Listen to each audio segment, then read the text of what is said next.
Perfect. Okay. Oh, Okay. all right. Yeah. So I will just have you introduce yourself. Tell us a little Okay. bit about what you do, the station and your show Okay. specifically. Okay. Well, my name is Julie Garza. I am the program director for La Ley, which is our call letters are WYMY, which they're so difficult to say. So in English or Spanish, La Ley is so much easier. We're a 100,000 watt radio station licensed out of Burlington, North Carolina. And we cover central and western north part of Western North Carolina. And I've been there for 16 years now. I do afternoon drives, so I'm on the air from 3 to 7. We're a music intensive radio station, so that's basically what you hear. Our programming is obviously based around serving our community, but we do it primarily through entertainment. So that's kind of the jinx of who we are.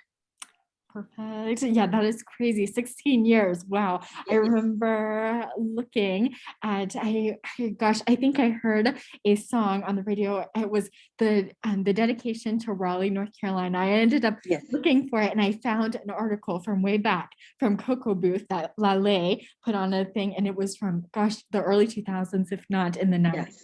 So that is craziness. Yeah. Yes, Lale has actually been on the air 18 years. So I got there like a year and a half after it started, or I got here after a year and a half after it started. And yeah, that song to Raleigh is from a local artist who is actually now in Mexico. He's singer-songwriter. He's always had the dream to make it big.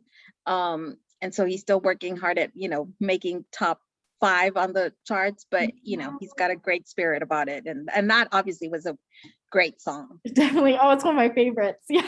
Yep. Definitely.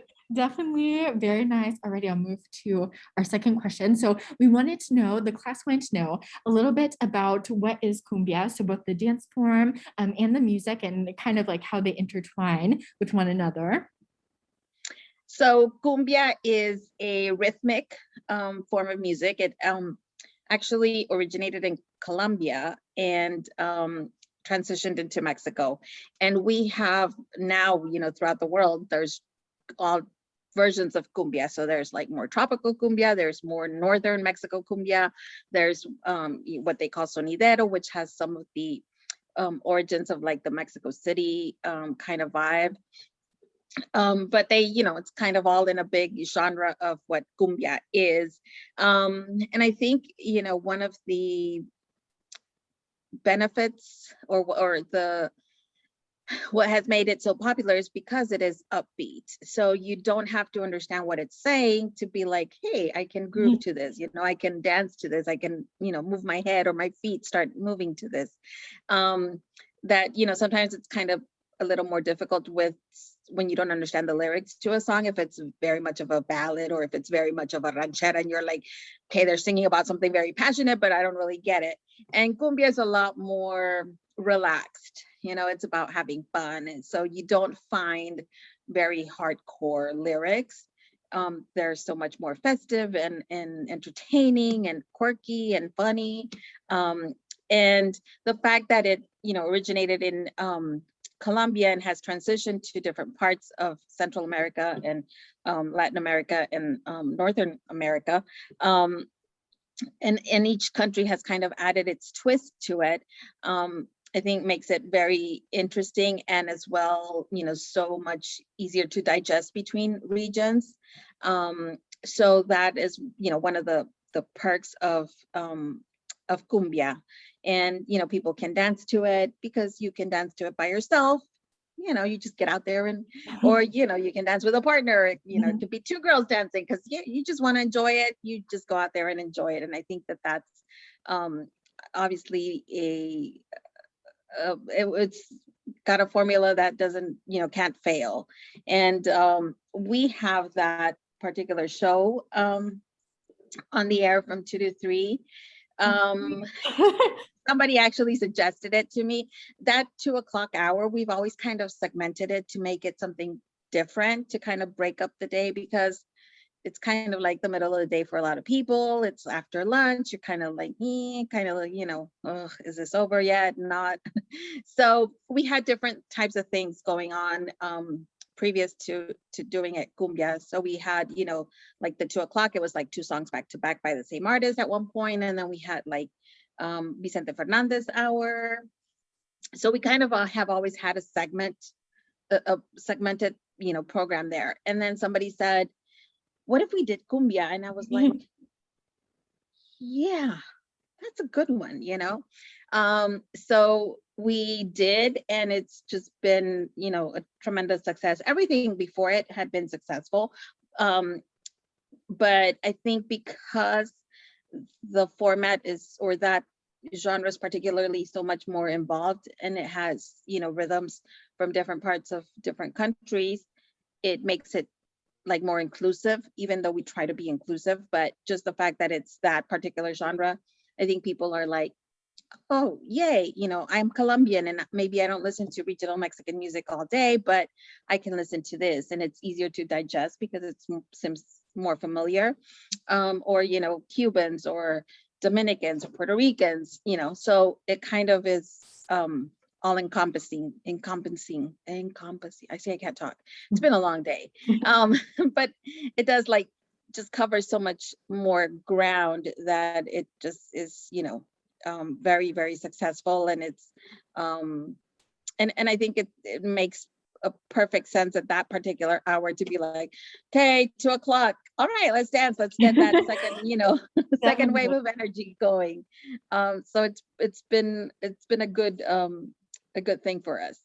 Perfect. Yeah, I know. I certainly enjoyed it. I was always so upset. 2 to 3 I was either, I like caught me either on my way back from work, I was already home, or on my way to work, but that was always one of my favorite hours. And I knew, like I said, just La Ley, with all the different segments you guys do, whether it's the Noticias del Mundo or different things, I really enjoyed that. And once I noticed that you guys are starting to do Cumbia 2 to 3, I was like, oh my gosh, even if, I was at home on my computer, I downloaded the app. I was like, oh, I've got to be on 2 to 3 today for Cumbia hour. So, because that is one of my favorites. So for sure. Yeah, I have definitely enjoyed that already. Let's see.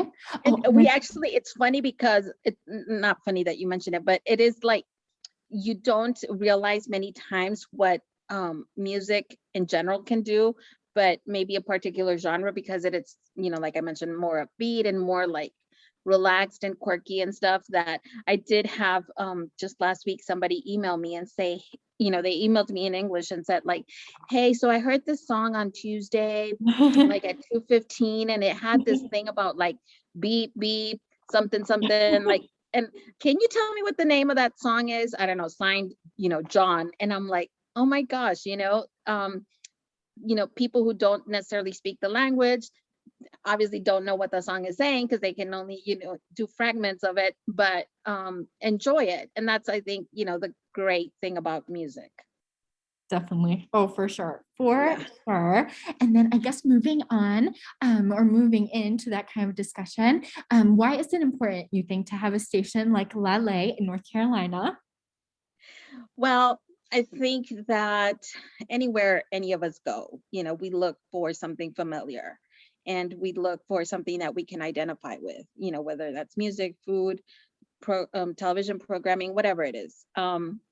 So the fact that North Carolina grew in the last 20 years dramatically in the number of Hispanics that have made it their home, it just kind of makes sense to have something that could bring that audience together with not just the music and the entertainment, but also the advertisers that are there to serve them. So that's kind of the premise of how the station started, with knowing that there was a growing community and there was nobody really there to service them. There were others, and there are still some AM stations that do the best they can do, but they've got some limited resources and just the reach and the funds and just different things. So the fact that our owner, who's very visionary, was on, I guess, ready to jump in and say like, okay, let's do this and let's do it the right way, I think was a great thing for him. And it allowed us to be, the first 100,000 watt station in Spanish. It allowed us to be, have this heritage now as, a station. If something happens and it doesn't exist in 5 years, people will always remember that, we were the first. So it's, I think the bottom line, it's important because it brings us together. I always talk about this with people when I grew up in South Texas. So, everything I was used to was both English and Spanish. And so I could listen to English radio, I could listen to Spanish radio, I could go back and forth. And with television, the same way. And when I moved from Brownsville to Austin, I went to school there. I realized, oh my gosh, there's no Spanish station. Like, what am I going to do? Like, I felt like, I was in a different world and I was just 6 hours away from, my hometown. So being able to just find that you can embrace and that you feel comfortable with and, connects with you is, I think, just, the essence of what we try to do. And I think that is also the reason that, even if you are not Mexican, and it's not that we try to ever, be exclusive of other nationalities. I always say we can't be everything. We wish we could, but we can't.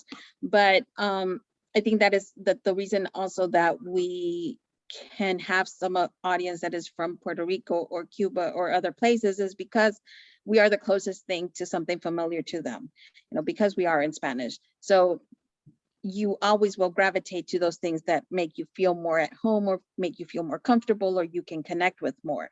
And so I think that is the reason that Lale exists and exists, to this day. People wonder sometimes as, generations continue to grow and assimilate and become bicultural, will the Spanish stations kind of start, dimming out? And I just think, it's like you can't take something that is part of your DNA out of, the person, no matter how much they, become assimilated to another country or are born here 3 generations later. And you see that in, places like LA and New York. I mean, there's still Spanish, speaking stations there. There's still the music. There's still the touring of the artists because it, it's part of who you are. It's like Italians not having pizza or I don't know, just because they're in a different country. So I think that's the importance of having a station that can really relay information and entertainment to that audience in their language. We are very committed to that.